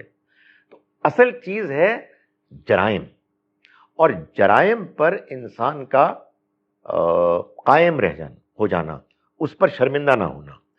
اب یہ فیصلہ اللہ کرے گا کہ سر گنگا رام اور اس طرح کے جو اور لوگ ہیں، یہ انہوں نے مسلمان نہ ہو کر واقعی کوئی جرم کیا یا ان کے پاس بات صحیح طرح سے پہنچی نہیں. یہ اللہ فیصلہ کرے گا اور اس کا فیصلہ کبھی غلط نہیں ہو سکتا. یہاں پر جو جیسے آپ یہ بھی سمجھ کر رہے ہیں وہ مطلب یہاں قرآن میں تو بنی اسرائیل کو ایڈریس کیا جا رہا ہے، جی لیکن یہ سب کچھ آج کل اسی دنیا میں جو ہم ایوری ڈے لائف میں جو ہو رہا ہے یہی سب کچھ تو ہو رہا ہے. تو جو اللہ تعالیٰ نے بنی اسرائیل کو ایڈریس کیا وہی آج بھی ہو رہا ہے. دیکھیں اللہ کی طرف سے اس دنیا میں اپنے پیغام کو پہنچانے اور اس کے ذریعے سے لوگوں کو سمجھانے کے دو امکانات تھے. ایک امکان یہ تھا کہ وہ پوری دنیا کے تمام علاقوں کے تمام لوگوں کو فردن فردن اپنا پیغام پہنچاتا.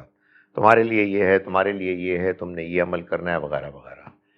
اس نے ایسا نہیں کیا، بلکہ ایسا کیا بعض زمانوں میں بعض بستیوں کا انتخاب کیا، بعض قوموں کا انتخاب کیا، ان کو براہ راست پیغام پہنچایا، باقیوں کو ان کے ذریعے سے پیغام ملا، کسی کو زیادہ کسی کو کم. اب ہم نے اس پیغام کی روشنی میں اپنی زندگی کا جائزہ لینا ہے اور اس پر اپلائی کرنا ہے. تو یہ بات صحیح ہے آپ کی کہ جو اللہ تعالیٰ کا معاملہ بنی اسرائیل کے ساتھ ہوا انہی پرنسپلز کی روشنی میں ہمارا بھی حساب کتاب ہوگا. ایسا ہی ہے، ایسا ہی ہے. تو وہ اللہ تعالیٰ کا پیغام سبھی کے لیے ہے. بعض اوقات ہوتا ہے بعض چیزیں خصوصی ہوتی ہیں، یعنی بعض چیزیں ایسی ہوتی ہیں کہ جو مجھ کو اور آپ کو اپلائی نہیں کر رہی. یہ ہو سکتا ہے، بالکل ہو سکتا ہے. مثال کے طور پر ظاہر ہے کہ یہ بات کہ اعلان ہو گیا کہ آپ سب نے غزوہ تبوک کے لیے جانا ہے، وہ اب نہیں ہو سکتا، اس لیے کہ وہ تو ظاہر ہے کہ واقعہ تھا. سو کچھ چیزیں ہیں ایسی کہ جو خاص ایرا کے ساتھ اسپیسیفک ہیں. اب یہ نہیں ہوگا کہ ہم کو یہ کہا جائے گا کہ آپ محترم مہینے گزرنے دیں، اس کے بعد آپ مشرکین کو پکڑیں اور ان کو قتل کریں. لیکن بہت سی ایسی باتیں ہیں جو تب بھی ویلڈ تھی، آج بھی ویلڈ ہیں، تو ان کو ہم نے دیکھنا ہے. ایسا ہی ہے، ایسا ہی ہے. تو ہم یہ جو پڑھ رہے ہیں، وہ اسی لیے پڑھ رہے ہیں کہ ہم اس کی روشنی میں ہم اپنے اوپر اپلائی کریں.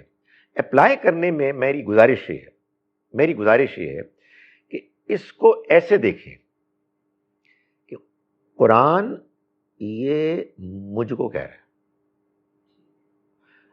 بہت ایسا ہوتا ہے کہ لوگ کہتے ہیں یہ دیکھو قرآن نے یہ کہا، یہ اس کو کہہ رہا ہے، بڑا ہی ذلیل آدمی ہے، یہ اب پکڑا گیا. نہیں، مجھے کہہ رہا ہے، اس کا مجھے نہیں پتا. آپ سمجھ رہے ہیں بات؟ یعنی وہ ہم سے سلپ ہو کے کہیں اور چلا جاتا ہے. میں ہوں اصل میں جو قرآن کا مخاطب ہوں. باقی کے ساتھ کیا ہوگا آئی ڈونٹ نو. میرے سے ملاقات ہوگی، میری کو بات سنے گا، میں اس کو بھی سمجھانے کی کوشش کروں گا، but it is primarily addressing me. یعنی بعض اوقات لوگ اپنا اطمینان کرتے ہیں انشاءاللہ مارا جائے گا. پتہ نہیں مارا جائے گا نہیں مارا جائے گا، مجھے تو اس کا کچھ پتہ نہیں ہے، اس لیے کہ اس کے کیا حالات ہیں، اس کی کیا پرابلمز ہیں، اس کی کیا لمیٹیشنز ہیں، وہ کل جا کے بدل جاتا ہے نہیں بدل جاتا، میں اس پہ کیوں اپنا ٹائم ویسٹ کروں. مجھے تو اپنے بارے میں فکر مند ہونا چاہیے کہ یہ مجھے ایڈریس کر رہا ہے. یہ پوچھتے ہیں کہ day of judgment then how will we know that Allah is رحمان الرحیم if there is no day of judgment. Absolutely.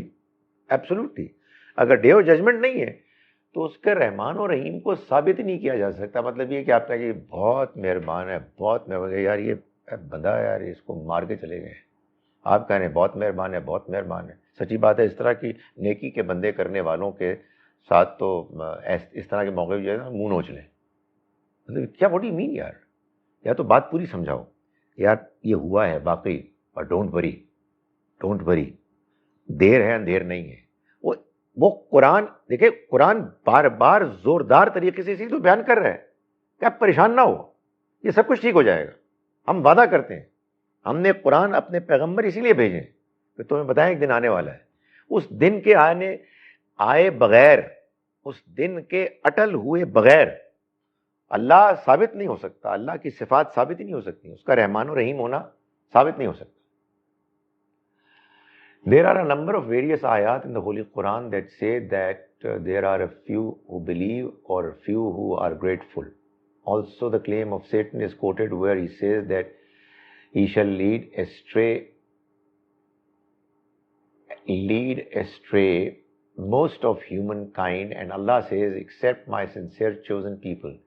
This clearly gives the understanding that most people will end up in the hell. Isn't it against Allah's characteristics? دیکھیں آپ پہلے اللہ میوں کی زبان پہ ایک بات ڈال رہی ہیں اور پھر آپ اس کو کریٹیسائز کر رہی ہیں. میں نے تو کبھی یہ نہیں پڑھا.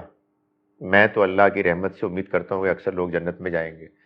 سو آپ پہلے ایک مقدمہ پیش کر رہے ہیں کہ جی بیکاز دس از دس. بھائی شیطان نے کہا, اللہ میاں نے تو کوئی نہیں کہا. اللہ تعالیٰ نے کہا ہے کہ میرے بندے نہیں جائیں گے. اب یہ کیسے معلوم ہوا کہ میرے بندے کم ہوں گے؟ اس کو کیلکولیٹ کرنے کی ضرورت کیا ہے؟ میرا خیال ہے کہ خدا تعالیٰ نے جو اصول بیان کیے ہیں, جو کرائیٹیریا بیان کیے ہیں, اس پہ میرا خیال ہے بہت سے لوگ پورے اترتے ہیں. سو دیکھیں, ان باتوں میں نہیں پڑنا چاہیے کہ پہلے آدمی ایک مقدمہ قائم کرے کہ نہیں اکثر لوگ جہنم میں جائیں گے. میں تو کنونسڈ ہی نہیں ہوں کیسے جائیں گے. I don't know. خدا کا اصول ہے, اس نے بتایا ہے کہ جو ان پر پورا اترے گا وہ مہربان رحم کرنے والا ہے. اس کی ایکسپیکٹیشن بہت کم ہے. منیمم جو کہ ایکسپیکٹیشن ہے جن سے اوپر پہ وہ پاس کر دے گا وہ اس کی رحمت سے بہت تھوڑی ہوگی. وہ انسانوں کے حالات دیکھتا ہے, وہ انسانوں کی کمزوریاں دیکھتا ہے. وہ ہستی ہے کہ جو ساری زندگی آدمی نے گناہ کی اور توبہ کر کے واپس آ جائے معاف کر دیتا ہے. وہ کہتا ہے کہ تمہارے اگر حالات ٹھیک نہیں ہیں اور تم مجبوراً کوئی غلط کام کر رہے ہو اور اپنے دل میں مومن ہو اور پچھتا رہے ہو, اللہ معاف کرنے والا ہے. تو اس کے بارے میں یہ گمان کرنا کہ وہ 1000 میں سے 999 جہنم میں ڈالے گا, آئی ڈونٹ نو. اس کو بتانا تھا تو قرآن میں بتا دیتا. سو آئی ایم ناٹ کنوینس. وہ جو لوگ کہتے ہیں وہ آیت ہے جی کہ یوم یقول لجہنم هل امتلأت وتقول هل من مزید. اس دن ہم کہیں گے جہنم کے کیا تم بھر گئی. اب وہ کہے گی کہ کچھ اور مزید بھی ہیں, یعنی کچھ اور بھی ہیں تو میرے پاس اسپیس ہے. تو اس سے مراد یہ ہے کہ بڑی تعداد میں لوگ جائیں گے. بڑی تعداد کا کیا مطلب ہے؟ Relative to the entire humanity how many, I don't know. So اس لیے میرا یہ خیال ہے کہ اس کو آپ بھول جائیں. یہ بھی ایک شیطان کا مایوس کرنے کا طریقہ ہے کہ دیکھو یہ آپ کا تو کوئی چانس ہی نہیں ہے brother, therefore enjoy this life. کیا زبردست شیطانی وسوسہ ہے. Islam is continuation of previous deeds brought by prophets. So does one have to be a Muslim to be successful in the hereafter? دیکھیے گزارش یہ ہے کہ اسلام وہ بھی تھا, اسلام یہ بھی ہے, مگر ایک ریالٹی ہے اور وہ یہ ہے کہ موسیٰ علیہ السلام کے بعد عیسیٰ علیہ السلام آئے, رائٹ. تو جو جیوز عیسیٰ علیہ السلام کے بعد آئے ان سے یہ سوال تو ہوگا کہ عیسیٰ علیہ السلام کے بارے میں انہوں نے کیا کیا, واٹ واز دیئر اپروچ, ایٹیچیوڈ. نہیں مانا, کیوں نہیں مانا؟ جواب دیں آپ. تو عیسیٰ علیہ السلام کے بعد محمد صلی اللہ علیہ وسلم آئے. یہ تو ایک ریالٹی ہے نا, ہسٹوریکل کرونولوجیکل آرڈر کی. تو جو یہودی, جو عیسائی محمد صلی اللہ علیہ وسلم کو نہیں مانتے, ان سے یہ تو پوچھا جائے گا بھائی مسئلہ کیا تھا. مسئلہ واضح ہو جائے گا. خدا رحمان و رحیم ہے, خدا سب کچھ جاننے والا ہے. خدا نہ مسلمان ہے, نہ یہودی ہے, نہ عیسائی ہے, وہ تو سب کا رب ہے.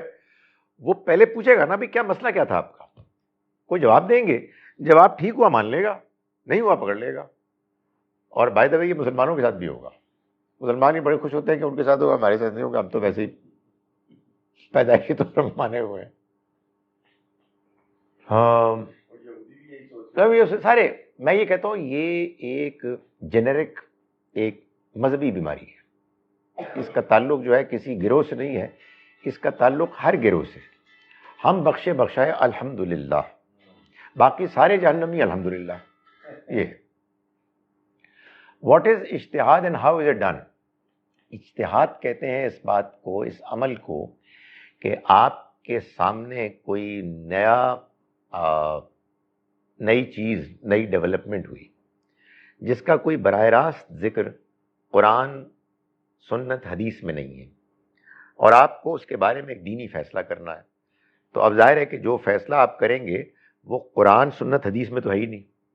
تو جو آپ عمل کریں گے, آپ سے مراد اسکالرز, جو اسکالر محنت کرے گا وہ اجتہاد کرے گا. جیسے میں ہمیشہ اس کی مثال دیتا ہوں, جیسے کچھ عرصے پہلے, کچھ 150 سال پہلے آپ کہیے, ایک شے آئی اس طرح کی تھی, اس کا یوں ڈیزائن تھا, کہتے لاؤڈ اسپیکر. تو مسلمانوں نے, علماء حضرات نے اجتہاد کیا, استغفر اللہ لا حول ولا قوت, یہ بہت ہی گندی چیز ہے, یہ مسجد جیسی پاکیزہ چیز نہیں, جگہ میں نہیں آ سکتی. یہ ان کا اجتہاد تھا. بعد میں انہوں نے اجتہاد کیا, ماشاء اللہ کیا بات ہے, سبحان اللہ, یہ مسجد سے باہر نہیں جا سکتی. سو اجتہاد تھا وہ, اور یہ بھی اجتہاد ہے. اب ظاہر ہے کہ اب لوگ ایک دوسرے کو گردہ دے سکتے ہیں، آنکھ دے سکتے ہیں، وغیرہ وغیرہ. یہ حضور کے زمانے میں تھا ہی نہیں. تو اب اس کے بارے میں جو بھی فیصلہ ہوگا وہ اجتہاد کی بنیاد پر ہوگا. یہ تو میں نے ابھی جواب ہی نہیں دیا، میں تو آپ کو اجتہاد کی وجہ بتا رہا ہوں. سو بعض لوگ کہتے ہیں، مثال کے طور پر وہ کہتے ہیں کہ اگر آپ نے اپنی آنکھ کسی اور کو دے دی تو پھر وہ جو آپ نے اپنی آنکھ سے غلط کام کیے تھے اس کا گناہ آپ کو ملے گا، ان کو ملے گا. وہ سمجھتے ہیں اللہ معاف کرے، وہ سمجھتے ہیں جتنے بیوقوف وہ ہیں اللہ میاں بھی اتنے بیوقوف ہے. یار کیا پاگل پنے کی باتیں کر رہے ہو یار، استغفر اللہ، استغفر اللہ، پاگل پنے کی باتیں ہیں. سو اللہ میاں کو سب کچھ معلوم ہے، وہ ہر چیز سے واقف ہے. وہ آپ کی آنکھ نے جو کچھ کیا تھا وہ آپ کے حوالے ہے، جو اس کی آنکھ نے کیا ہوگا وہ اس کے حوالے ہوگا. میری آرڈنری انڈرسٹینڈنگ میں اس میں نہ صرف یہ کہ کوئی حرج نہیں ہے، بلکہ بڑی نیکی کا کام ہے اگر آپ کسی کی اور کی مدد کریں، لیکن اپنے آپ کو نہ مروائیں. پتہ لگا کہ آپ کا گردہ گیا اور بندہ بھی گیا، نہیں، یہ نہیں ہونا چاہیے. میں اسی کا جواب دے رہا ہوں نا کہ آپ اگر ڈونیٹ کریں ایسے کہ آپ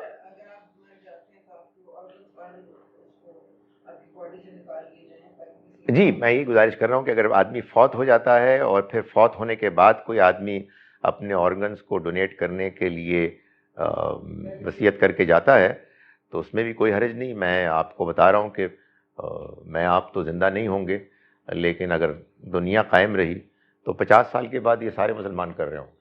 یہ ہمارے مسلمانوں کی ایک عام روش ہے کہ لاؤڈ سپیکر جب آئے گا تو بالکل غلط ہوگا، لیکن الحمدللہ 50 سال کے بعد وہ ایک ناگزیر ضرورت بن جائے گا، تو ٹائم لگتا ہے. اس میں اصل میں شاید یہ پرابیبلی کچھ نیچرل بھی ہے کہ شروع میں لوگ ریلکٹنٹ ہوتے ہیں. پہلا جواب نو ہوتا ہے. میں پہلے بھی بتایا تھا کہ ہمارے ایک محترم ایک کرکٹر ہمیشہ جب ان سے سوال پوچھا جاتا تھا تو پہلے وہ نہیں کہتے تھے. اس کا مطلب نہیں ہوتا تھا، وہ شروع نہیں سے کرتے تھے. تو یہ ہمارے یہاں بھی یہی کچھ ہے کہ ہم نو سے شروع کرتے ہیں. Please repeat questions, can't hear them. دیکھیں میں جس طرح سے جواب، دیکھیں آپ قرآن مجید کا اصول سمجھیں. قرآن مجید جو ہے وہ سوال بہت مختصر بیان کرتا ہے اور جواب دے کے ایکسپیکٹ کرتا ہے کہ پڑھنے والا اس کو سمجھ جائے گا. مثال، یسألونک عن الخمر والمیسر، یہ آپ سے شراب اور جوئے کے بارے میں سوال کرتے ہیں. یہ نہیں پتہ کیا سوال کرتے ہیں. جواب سے پتہ لگا کہ اصل میں سوال یہ تھا کہ بھائی یہ آپ کہہ رہے ہیں کہ اللہ کی راہ میں خرچ کرو، لوگوں کی بہبود کے لیے خرچ کرو، دوسری طرف آپ کہہ رہے ہیں کہ شراب وراب ٹھیک نہیں ہے، جوا ٹھیک نہیں ہے.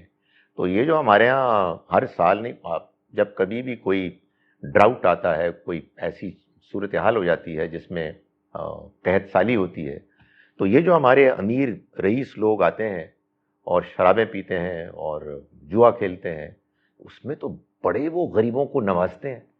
جو بندہ کوئی اونٹ جیتتا ہے وہ اس کا گوشت بانٹتا ہے، اور جو ایسا اس میں جو اس شراب جوئے کی اس کھیل میں شامل نہیں ہوتا امیر، اس کو اس کا ایک خاص نام تھا جس کا مطلب تھا بخیل. یہ تو میں تو بالکل بخیل آدمی ہے کہ امیر ہونے کے باوجود یہ شراب جوئے میں شامل نہیں ہو رہا، اس لیے کہ تو بہت نیکی کا کام ہے. تو اب یہ کیا ہے، یہ جواب سے معلوم ہوا. سوال کیا تھا، یہ آپ سے شراب اور جوئے کے بارے میں پوچھتے ہیں. تو ان سے کہیے کہ اس میں اسم کبیر، بڑا گناہ بھی ہے، اور منافع للناس، اور لوگوں کے لیے فائدہ بھی ہے. تو لوگوں کا خیال یہ ہے کہ اللہ میاں نے جواب یہ دیا کہ شراب سے ویسے صحت بھی بنتی ہے، گال بھی کچھ سرخ ہوتے ہیں، لیکن گناہ زیادہ نہیں. یہ نہیں کہہ رہا، وہ اصل میں یہ بتا رہا ہے کہ وہ شراب جوئے میں وہ جو ایک نیکیاں تھیں وہ نیکیاں ہوں گی. یقیناً غریبوں کا فائدہ ہونا ایک اچھی بات ہے، لیکن یہ کیا بات ہوئی کہ یار آپ نے اگر ہسپتال کے لیے پیسے جمع کرانے ہیں تو پہلے آپ کچھ رنڈیوں کو نچوائیں گے اور پھر آپ اس کا ٹکٹ خریدیں گے اور اس کے بعد آپ کا ہسپتال بنے گا. بھائی آپ اللہ کی راہ میں خرچ کریں، آپ نیکی کے جذبے کے تحت کریں. یہ تو کوئی بات نہ ہوئی کہ آپ دونوں کو مکس اپ کر رہے ہیں. سو یہ یوں تھا. سو یہ ساری دراز نفسی میں نے اس لیے کی کہ جب میں جواب دوں تو آپ کو سوال تو سمجھ ہی آ جائے گا. یعنی آپ نے سوال نہیں سنا اور میں نے کہا خالد ظہیر، تو ظاہر سوال یہ کہ آپ کا نام کیا ہے. یعنی خالد ظہیر، اس کا جواب تو نہیں ہو سکتا نا کہ آج ٹیمپریچر کیا ہے. تو یہ اس کا جواب ہے. لیکن ہیونگ سیڈ دیٹ میں سوال جب بھی موقع ہوگا میں ریپیٹ بھی کر لوں گا. جی یہ تو حرام کی لکھا ہی نہیں ہوا قرآن پاک میں، جیسے کہ تنظیم یا خون یا یہ چیزیں حرام باقاعدہ لکھی ہوئی ہیں کہ یہ حرام. مجھے امید ہے کہ آپ 2-3 مرتبہ آئیں گے تو سوالات آپ کے ختم ہو جائیں گے. تو دیکھیں گزارش یہ کہ یہ سوال پہلے بھی ہوا ہے. یہ ہمارے ہاں بات کے شراب کے بارے میں یہ ذکر نہیں ہے کہ وہ حرام ہے، تو اس لیے زیادہ سے زیادہ آپ یہ کہہ سکتے ہیں کہ ناپسندیدہ ہے. آپ اپنے اگر ڈرائنگ روم میں کہیں کو بار بار آپ نہ لیں اپنے طور پر تو کوئی مسئلہ نہیں ہے، لیکن زیادہ ہلڑ بازی نہ کریں. یہ اصل میں ایک خوبصورت طریقہ ہے شراب کو جسٹیفائی کرنے کا. پہلے آپ ایک فلسفہ بنائیں. فلسفہ کیا ہے کہ دین میں وہی چیز حرام ہے جس کے لیے لفظ حرام استعمال کیا گیا ہو. یہ کس نے کہا ہے؟ یہ تو آپ کہہ رہے ہیں. خدا تعالیٰ نے کہیں کہا کسی چیز کو حرام، ناجائز، ناپسندیدہ قرار دینے کے لیے بہت سے الفاظ ہیں. مجھے نہیں معلوم کہ سود کے لیے اللہ تعالیٰ نے لفظ حرام استعمال کیا ہے، مگر یہ فرمایا ہے کہ جب یہ بات اتر گئی کہ یہ چیز جس سے اللہ نے روکا ہے، کیا تم اس کو نہیں چھوڑو گے؟ سو اس طرح کی بات وہاں بھی ہے، شراب میں بھی ہے. سو یہ یعنی سخت بات کی گئی ہے بہت زیادہ شراب کے بارے میں کہ یہ شراب، جوا، استھان جہاں لوگ بت پرستی کرتے تھے، پانسے کے تیر، رجسم من عمل الشیطان، یہ شیطان کے عمل کی گندگی ہے. فہل انتم منتہون، کیا اب بھی تم نہیں رکو گے؟ غیبت کے بارے میں یہ نہیں کہا کہ وہ حرام ہے.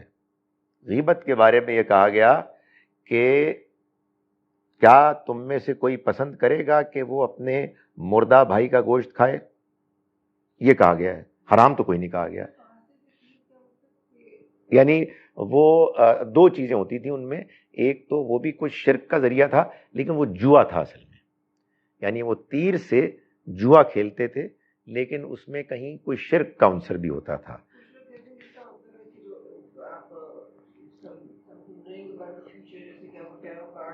نہیں، وہ الگ سے کوئی چیز ہوگی.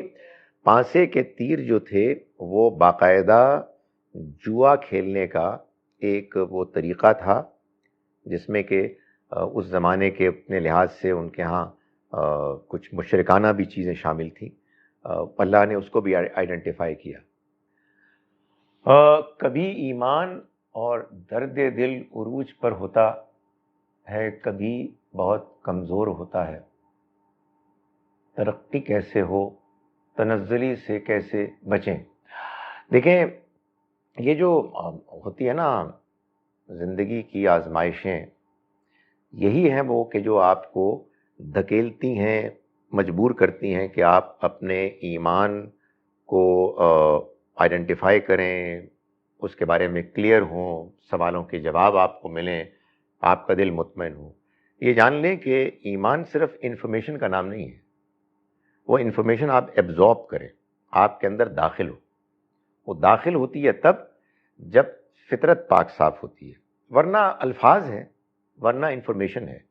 سو یہ جو زندگی میں اتار چڑھاؤ آتے ہیں، یہ آتے ہی اسی لیے ہیں کہ ہم اس ایمان، اللہ کی بتائی ہوئی دنیا کی اسکیم کو سمجھیں اور اس پر مطمئن ہوں.